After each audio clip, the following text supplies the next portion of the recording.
1 ottobre 2018, qui a Palma di Montechiaro, alla luce delle dimissioni per motivi personali dell'assessore Fiaccabrino, si apriranno 7 giorni di consultazioni che il sindaco avrà con la propria maggioranza al fine di ridefinire nel più breve tempo possibile la squadra di governo della città.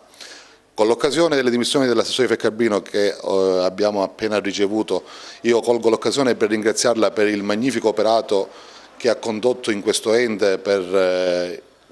quasi un anno, riuscendo a realizzare un bilancio con un'ottica diversa, come mai è stato concepito qui nel nostro comune, aver raggiunto anche l'approvazione in giunta e il parere positivo del rendiconto 2017 che andrà in consiglio nei prossimi giorni, e per aver riassettato e rimesso ordine in un settore che rappresenta un pilastro per ogni ente locale, che è il settore finanziario. A lei, ad Alessandra, all'assessore Fiaccabrino, alla dottoressa Fiaccabrino, il mio più grande ringraziamento per l'attività svolta e soprattutto per la vicinanza umana e per le competenze professionali che ha dimostrato. È una risorsa che questo ente, secondo me, non si può permettere il lusso di perdere, e speriamo, come lei ha già detto nelle dimissioni, di averla vicina, e sarà sicuramente così, per il proseguo di questa nostra avventura amministrativa, perché le risorse buone della città, le risorse migliori della città vanno tutte chiamate al capezzale di questo nostro comune. Oggi l'assessore Fiaccabrino verrà sostituita dal consigliere Giuseppe Dorsi, che andrà a ricoprire anche il ruolo di assessore. Evidentemente, per quanto già detto, stante il fatto che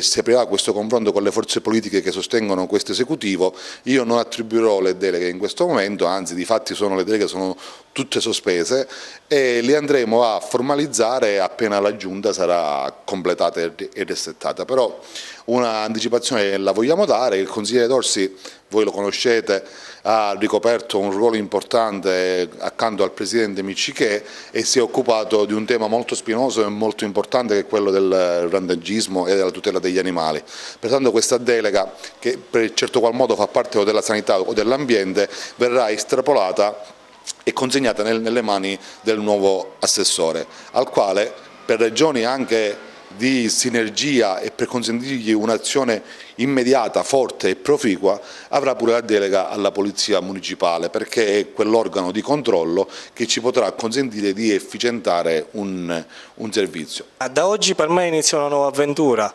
Ringrazio il sindaco Stefano Castellino per avermi dato questa possibilità, ringrazio anche l'assessore Fiaccabrino, ringrazio per il lavoro che ha fatto, per quello che è riuscito a fare e per quello che riuscirà a fare